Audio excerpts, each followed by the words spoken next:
analizar por sobre todo desde la óptica del país en sí, de nuestro país, qué es lo que conviene o no, cómo tenemos que mirar un poco ese cambio de gobierno de los Estados Unidos y analizar un poquito también el panorama en sí que se vivió allá.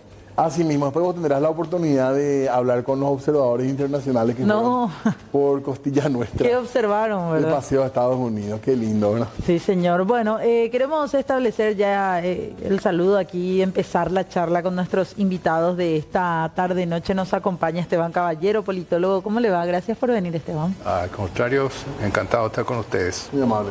Y también Nayib Amado, analista político también. ¿Cómo te va, Nayib? Gracias por Buenas, venir. ¿cómo les va? Saludos a ustedes, a los compañeros trabajadores también. Muchas gracias. No, una jornada medio complicada para moverse, ¿verdad? Por Asunción Complicada, Central. sí, con la Así lluvia. que le agradecemos el doble, ¿verdad? Por el esfuerzo y viendo un poco esto. Hubo sorpresa, porque hablaban de que iba a ser muy reñidas las elecciones. ¿Le parece que hubo sorpresa en el resultado, en cómo se dieron las cosas, o era más o menos dentro de lo previsto esto? Yo creo que la envergadura de la victoria no estaba tan prevista. Sí, era evidentemente que nos íbamos hacia una situación impredecible. La moneda corriente era decir que están empatados y que podía ser por estrecho margen. Siempre se habló de que el voto, la intención de voto de Trump podría ser subvaluada en las encuestas. Pareciera ser que eso resultó así, pero no se esperaba un margen tan amplio y tan súbito, tan pronto, ¿verdad? O sea, ya ayer yo pensé que los resultados más definitivos, digamos, estarían el viernes, como fue en otras ocasiones, pero en esta vez ya hoy se declaró que llegó a la cantidad de electores que se necesita para ser declarado presidente de los Estados Unidos. Y llama la atención cómo se da esto, que parece como un duelo entre el globalismo y el antiglobalismo. Un poco el escenario que acá al menos se vive, ¿verdad? Como que algunos celebran acá diciendo que Estados Unidos se salvó del globalismo, del comunismo, incluso dicen con respecto a Kamala Harris. ¿Crees que es tu camarada, Nayib? Camarada Harris. No. No, bueno, primeramente, cerca de 80 millones de estadounidenses muy rápidamente acudieron a las urnas, ¿no? Eso fue un dato muy raro, muy llamativo, que se dio. Entonces, ahí ya algunos analistas políticos decían, hay electores con un voto seguro. Y al analizar un poco el proceso electoral y político norteamericano, daba como para entender que esos electores seguros eran probablemente electores trumpistas, ¿verdad? Favorables a Donald Trump, ¿verdad? Porque por todo el discurso de Trump, ¿verdad? El revanchismo, de aquel discurso de fraude de la elección que había perdido contra Biden, y por las dudas que generaba también Kamala, ¿verdad? En general por la manera en que irrumpe como candidata. Entonces, igualmente la tendencia de todo lo que se veía como más o menos serio era de que lo más probable era que gane Trump. Sí, así como dice el señor Esteban, no habían cálculos en cuanto a la holgura de la victoria, ¿verdad? Pero sí, por otro lado lo del globalismo, ¿no? Trump viene de discursos proteccionistas, digamos, en su primer mandato. No creo que sea lo mismo, pues son tiempos diferentes, ¿no? Son tiempos diferentes, o sea, hay un antes y un después. Algunos analistas, hay un analista sobre el fascismo que es norteamericano, que es Paxton, ¿verdad? Que dice justamente, hay un antes y un después del 6 de enero de 2021, ¿verdad? Que es la irrupción ahí en el Capitolio de esa masa de gente favorable a Trump, ¿verdad? Y él marca eso como la irrupción, ¿no? de una expresión que podría llamarse fascista, posfascista, nacionalista, xenófoba, anti-inmigración, etcétera, como más sólida. Entonces, en términos de resguardo en cuanto a políticas migratorias y tal, seguramente va a tener un cambio importante para peor, según mi opinión, ¿no? Los Estados Unidos. Ahora, en el movimiento de capitales, en términos financieros, es muy difícil confrontar con el globalismo. Y aunque Trump planteó en su momento, o inclusive otros, no sé, Boris Johnson en su momento también en Reino Unido, ¿verdad? Cuesta muchísimo girar, porque los capitales pues son, a esta altura, por la envergadura que tienen, son como un gran transatlántico en donde para el giro de timón tenés que calcular con demasiado mucho tiempo, es muy difícil, tiene por el peso que tienen los capitales, tiene una inercia muy poderosa. Entonces salir de la hegemonía financiera de los capitales, que es el tránsito de dinero sobre todo, y generación de ganancias gracias a los operativos financieros sobre todo. Vieron que el capitalismo concentra desde hace unos años la reproducción del dinero en el terreno financiero más que en el industrial. Entonces a nivel industrial Trump plantea algunas cosas, pero plantean algunas reducciones de aranceles, plantea sostenimiento de algunas políticas industriales en el terreno de salud, pero que cómo va a sostener con la reducción de aranceles que plantea, o sea, no le va a ser fácil, ¿eh? No le va a ser fácil. Yo creo que esta idea de globalismo y antiglobalismo es una idea muy superficial que no explica el movimiento de capitales y la cultura dominante. Yo concluyo con esto. Para mí, en todo caso, lo que Trump representa es la personificación de la decadencia, ¿verdad? Una decadencia cultural, una decadencia general de la humanidad, no solamente de los Estados Unidos, de la humanidad, porque todas nuestras vergüenzas combatidas durante muchas décadas como humanos son expresadas de manera desenmascarada, abierta y desvergonzada por parte de Trump. Y esa figura es la que gana adhesión de una mayoría de habitantes de nada más y nada menos que la potencia mundial más importante que existe hoy. Sí, pero muchos votos latinos también se decantaron finalmente por Trump, pese a todo lo que era su discurso en sí, ¿verdad? Anti-inmigraciones. Sí, o sea, el margen de victoria se expresa prácticamente en todos los grupos, digamos, demográficos que son los que se caracterizaban, digamos, al electorado, ¿verdad? Entonces, la sorpresa ha sido la falta de apoyo de los latinos, que es un término que a mí no me gusta mucho porque generaliza una población muy diversa, muy distinta, inclusive también los jóvenes. Hubo un resultado que me llamó mucho la atención en el condado de Madison, de Wisconsin, donde está una universidad y de jóvenes, y sin embargo hubo un gran apoyo a Trump en ese tipo de condado que por lo general es un condado que apoya al Partido Demócrata, ¿verdad? Entonces ahí tenés una serie de novedades con respecto al tipo de apoyos que tuvo, ¿verdad? Y sí, hubo una variedad de apoyos en términos electorales, ¿no? En términos de los grupos demográficos. O sea, no hubo un temor en la población migrante, o esa población migrante también ya le tiene miedo a los futuros migrantes. Sí, o sea, tenés que diferenciar. El electorado tiene que ser ciudadano, no puede ser que haya un ciudadano descendiente de inmigrantes, ¿verdad? Entonces, la actitud de una persona, hijo de inmigrantes, que ya es ciudadano en el país, va a ser muy distinta a la actitud de un inmigrante irregular que está trabajando en Estados Unidos de manera ilegal, que no va a abrir la boca y se va a quedar callado bajo perfil. O sea, tenés que distinguir un poco las distintas posiciones que tiene. Hay mucha gente que se le dice, hay muchas comunidades latinas, hay la comunidad, digamos, tradicional cubana en Florida, los Tex-Mex de Texas y Arizona, los puertorriqueños y dominicanos en Nueva York. Son varias poblaciones que podrías calificar de latino y que piensan de manera distinta, ¿verdad? También es importante entender que mucha de la comunidad de los llamados latinos no comulgan con alguna de las posiciones de Kamala, en torno a los temas de salud reproductiva, ¿verdad? Entonces hay más conservadurismo en eso, entonces eso también afectó un poco las intenciones de voto. ¿Y el voto, qué pasa con el voto en general, el voto obrero? Parece que el progresismo a nivel mundial le está costando también el voto del trabajador, ¿verdad? Y en el caso norteamericano, en el primer triunfo de Donald Trump, el voto de la clase obrera norteamericana fue fundamental. ¿Y por qué?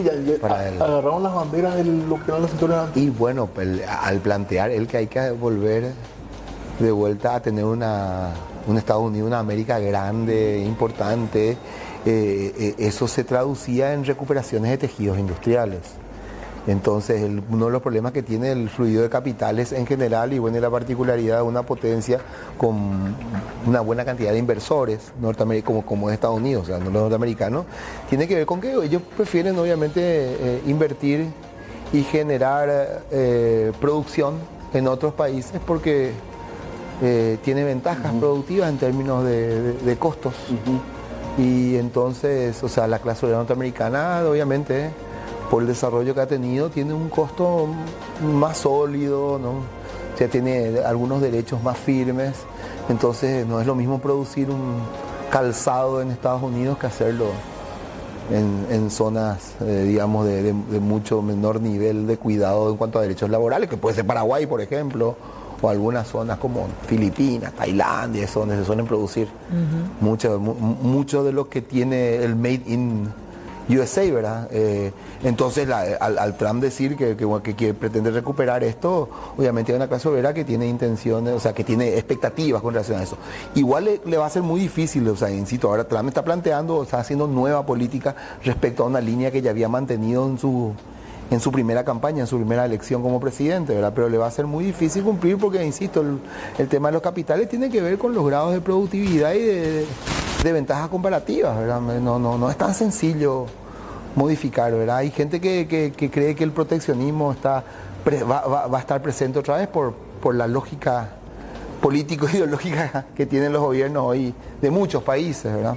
Y es probable que haya un proteccionismo en otros términos, ¿verdad? Eso es lo que mi opinión es lo que nos va a cambiar es, en términos de realización de capital, un liberalismo brutal en el sentido de conculcación de derechos, ¿verdad? Porque si bien Trump reivindica la Constitución de tejido, también dijo algo con relación a los sindicatos, ¿verdad? O sea, no tiró buena onda él con relación a la organización de trabajadores. Entonces, más allá de Trump o de Kamala Harris, estos tiempos para la clase trabajadora a escala mundial no son tiempos fáciles, ¿verdad? Porque la lógica es de precarización y para instalar fuertemente la lógica de precarización laboral, ya ellos o sea, los capitales a nivel mundial y en Estados Unidos también, ya han transitado por un proceso cultural, simbólico, ideológico, que ha instalado esta idea de que cada uno tiene que salvarse como puede, cada uno tiene que jugar para sí mismo, no se tiene que ocupar de otra cosa. Entonces, los relatos de sociedad y la construcción de una sociedad colaborativa, ¿vieron? Organizada, solidaria, está súper debilitado. Entonces, sobre esa situación cultural ya a la cual ya han llegado, construyen. Las políticas de ajuste que están dando en Paraguay son el resultado de un tránsito. O sea, hay un triunfo cultural de las patronales para que el trabajador piense que ya no tiene nada que hacer, no tiene nada que pedir, simplemente si le pagan trabaja y punto. Y tiene que ver cómo conseguir más plata. En Estados Unidos, como en otros países, es normal que alguien tenga 2 o 3 empleos. Eso es normal ya hoy por hoy. Entonces, digo, la clase obrera, yo no tengo los datos ahora, a lo mejor Esteban tiene yo creo que le habrá votado mayoritariamente a Trump de vuelta, ¿verdad? Porque tiene un discurso. Yo me acuerdo que había venido, cuando esto terminó, un dirigente sindical en aquellos tiempos, cuando ganó recién Trump, había venido por acá de gira, que era de la vieja Oricio SL, ¿verdad? Que es una estructura de centrales sindicales, y él nos había contado eso, ¿verdad? Que la clase obrera norteamericana, pero en masa se fue a apoyar a Trump para que ya su primera elección. Creo que no habrá sido muy diferente en esta vuelta. Sí. No fue tan diferente, o sea, el hecho de ganar lo que llaman los estados de la muralla azul, que son Michigan, Wisconsin, Pensilvania, donde solía estar la franja industrial de los Estados Unidos y la clase más sindicalizada, que era una base de apoyo tradicionalmente demócrata. Ahí en esta ocasión se perdió. Entonces, Biden en 2020 la había recuperado, pero en esta vuelta Trump la vuelve a tener, ¿verdad? Entonces, porque la había conquistado en el 2016, ¿verdad? Entonces, esos apoyos de esos estados son apoyos claves para ir ganando, digamos, la presidencia, ¿verdad? Y antes de meter en una cuestión internacional con respecto a las guerras y demás, ¿ustedes creen que la situación que se da, porque a mucha gente le preocupa eso ahora, qué va a pasar con las designaciones, por ejemplo, que hizo el gobierno norteamericano? ¿Podrían cambiar ese panorama? Hay muchas expectativas que en el oficialismo local de que eso pase. Ya anunciaron incluso lobbies para lograr esto, dice que están buscando por todas las vías desde Hungría, por donde sea, llegar hasta Trump, pero va a ser como un objetivo. ¿Ustedes creen que puede cambiar esa situación? Sí, eso preguntaron varias veces ya Sí. en los análisis, ¿verdad? Imposible descartar que es una posibilidad, ¿verdad?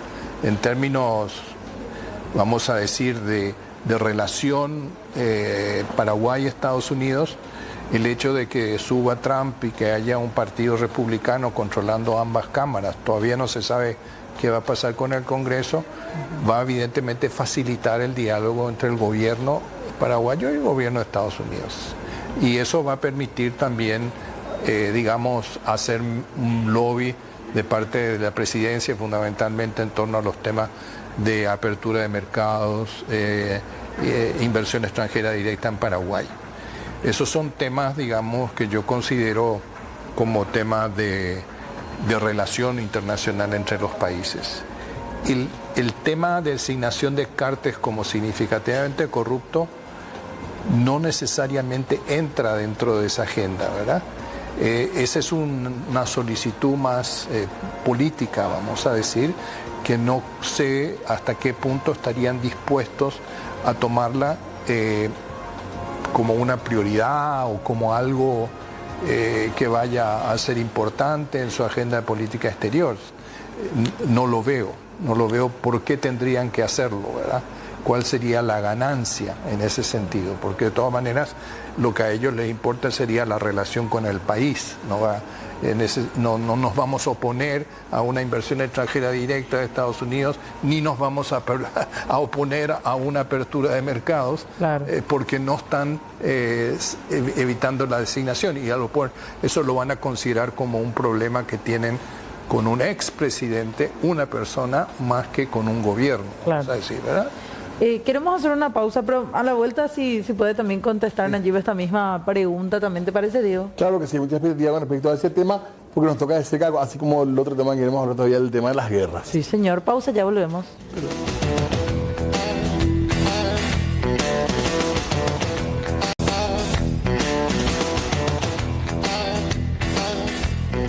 Muy bien, seguimos hablando nosotros el día después de las elecciones, el supermartes. Exactamente, y queremos analizar y dejamos la pregunta, ya la respondió Esteban, respecto a, ¿pueden llegar a cambiar las designaciones del gobierno de los Estados Unidos hacia figuras de nuestro país, Nayib?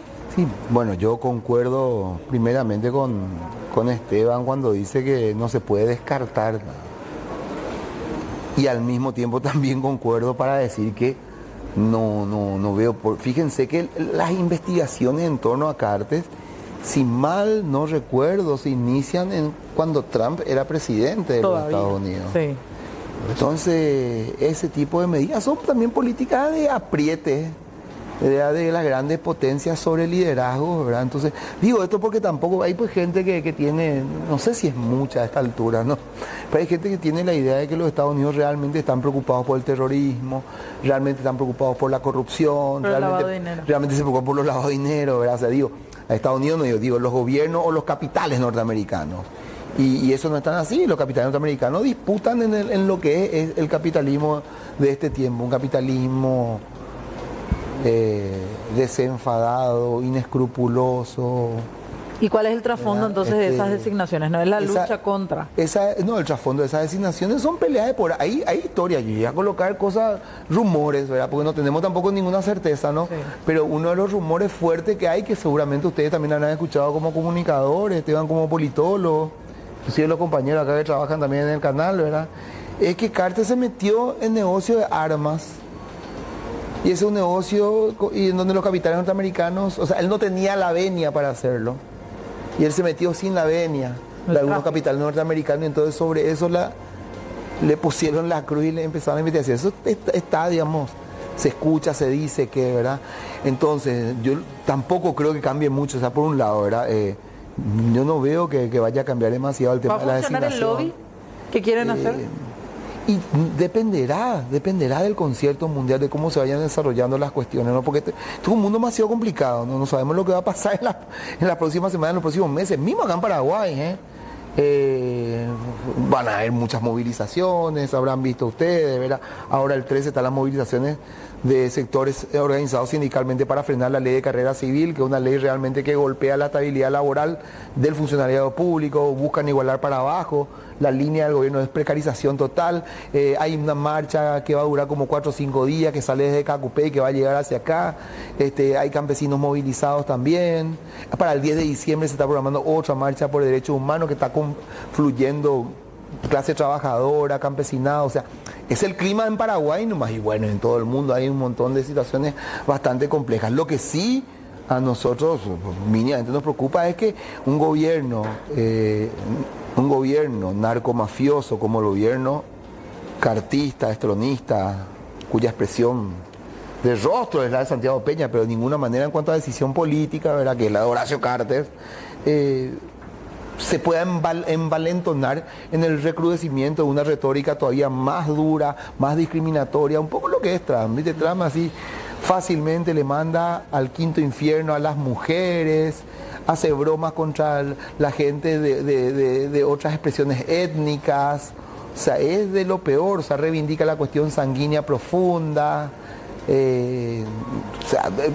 todo el conjunto de lo que es Trump es, como decía, es la expresión de una decadencia y de una putrefacción, ¿verdad?, de nuestras sociedades, y tampoco, y no da cuenta del proceso histórico norteamericano, que es un proceso hipermigratorio, ¿verdad?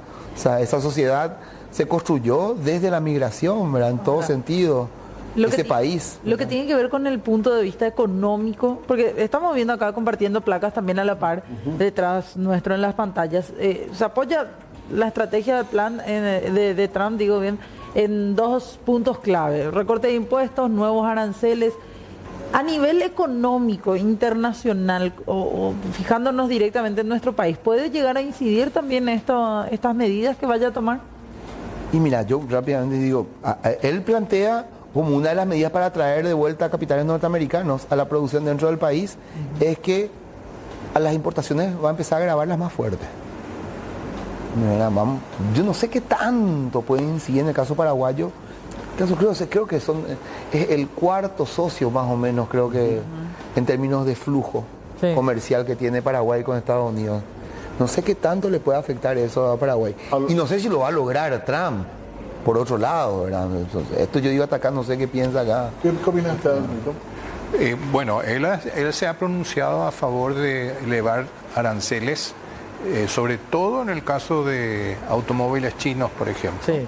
Ha hablado sobre un arancel básico de 10% para todas las importaciones. Entonces, en el discurso de campaña hay motivo para pensar que va a ser más proteccionista, ¿verdad? Exacto. También él, en el periodo pasado, tuvo esos conflictos, digamos, con China y con también, por ejemplo, con el Brasil en términos de acero y los países europeos. Entonces, al mismo tiempo esto hay que verlo desde el punto de vista de que él recoge el discurso proteccionista como un mecanismo también de negociación. Entonces, lo que han dicho algunos analistas es que él va a ponerle presión, digamos, a los países con los cuales tiene un comercio fluido, no creo que el caso paraguayo entre eso, y va sobre todo con aquellos en donde hay una balanza de pagos desfavorable para Estados Unidos. Entonces va a decir, o yo te pongo más tarifas, o sea, más aranceles, a menos que vos importes más productos de nuestro país, ¿verdad? Ese era un poco el discurso que tenía con respecto a China, que China vendía mucho en Estados Unidos, pero había un balance de pagos deficitario para Estados Unidos y más o menos negociaron, entonces los chinos aceptaron, por ejemplo, comprarle más sus productos agrícolas, soja, cereales, etcétera, ¿verdad? Va a suceder algo también en ese plano con el vecino del sur, México, ¿verdad? Porque lo que ha venido pasando también es que hay capitales chinos que se han instalado en México para aprovechar el mercado libre norteamericano, Canadá, Estados Unidos, y eso va a crearle cierta tensión a Trump, porque después de todo Trump fue el que inició la tensión con China y que siguió con Biden, porque esa política, digamos, de mayor competencia y mayor dureza con China, la inició Trump y la continuó Biden, ¿verdad? Entonces yo creo que eso no va a cambiar, porque no hay nadie en Washington que diga vamos a ser favorables a China, sino hay un discurso generalizado y bipartidista prácticamente con respecto a la necesidad de competir y de manera dura con China, ¿verdad? Así que eso podemos esperar. Bajar los impuestos es el tema que se va a plantear en el año que viene. Por eso también es importante ver qué pasa con la Cámara de Diputados o House of Representatives, el Congreso, como le dicen, porque ellos son los que deciden sobre todo la ley de presupuesto, ¿verdad?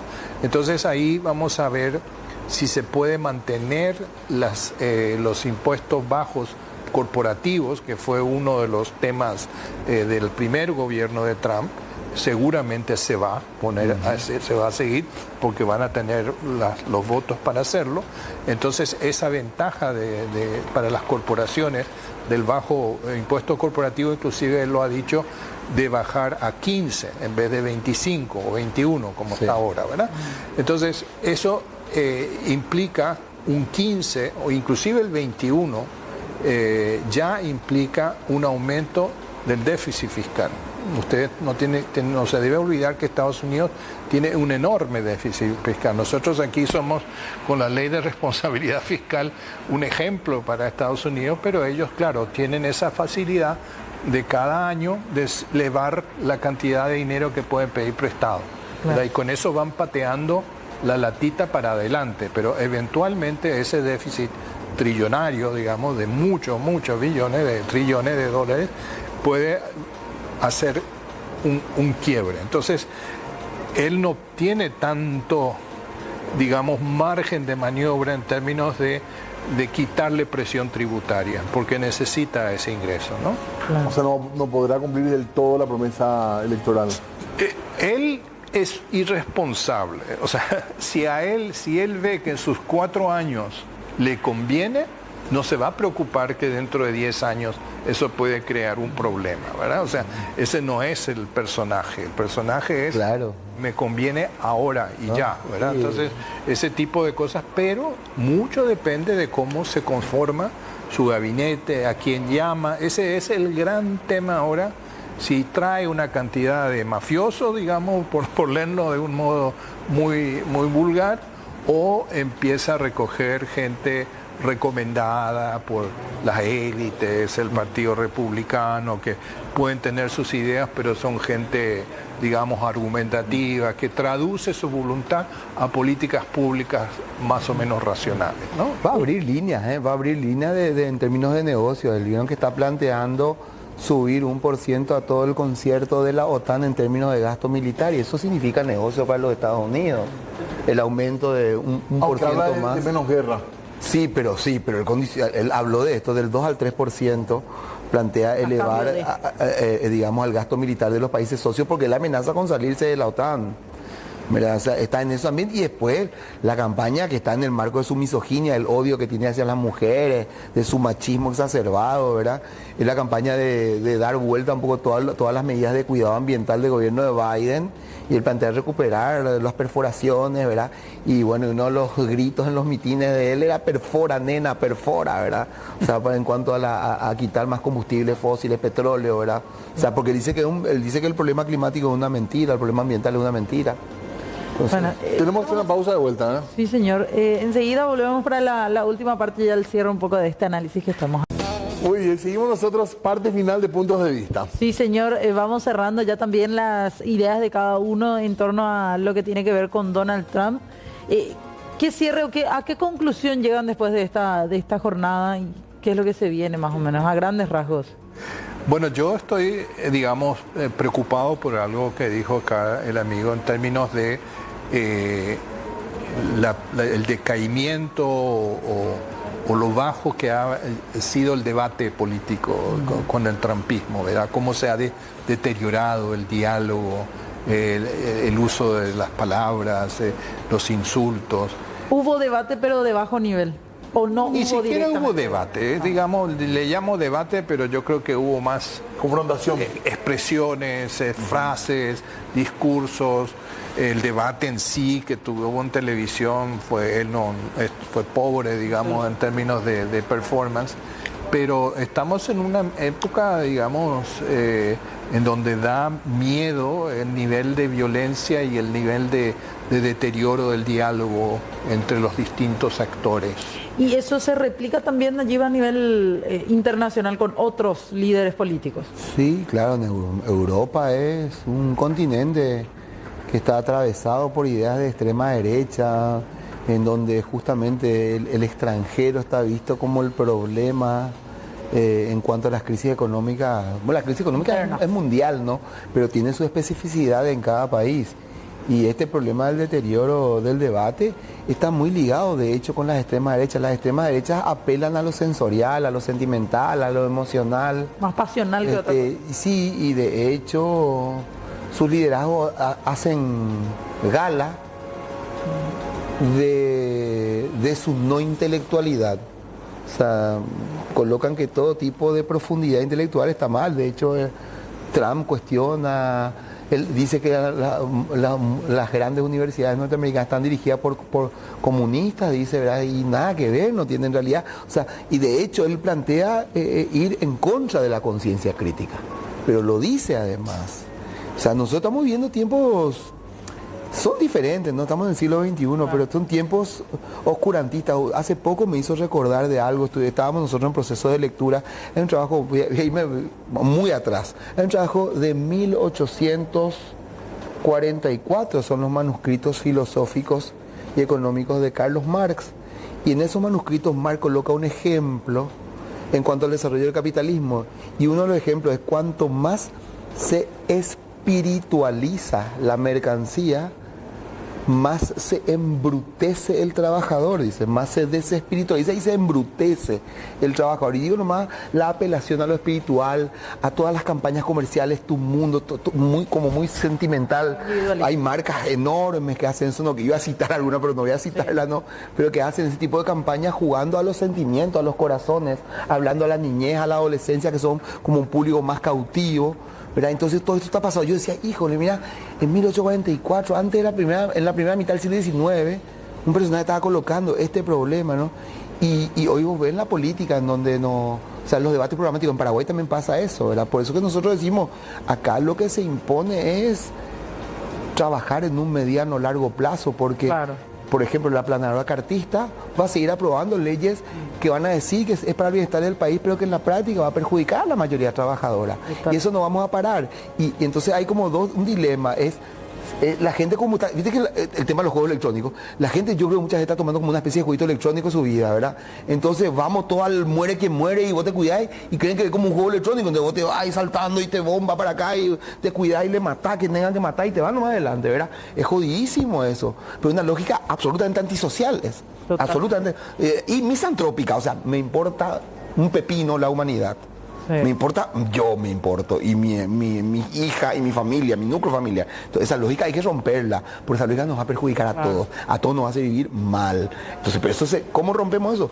En un trabajo de mediano o largo plazo con la mayoría de trabajadores para entender que somos sujetos de derechos y que hay que recuperar, hay que igualar para arriba, tenemos que recuperar los derechos. Trump va a jugar sobre los derechos también. En Estados Unidos se está jugando a escala mundial, vieron temas. Los jubilados, por ejemplo, el problema de los jubilados es un problema en el mundo entero.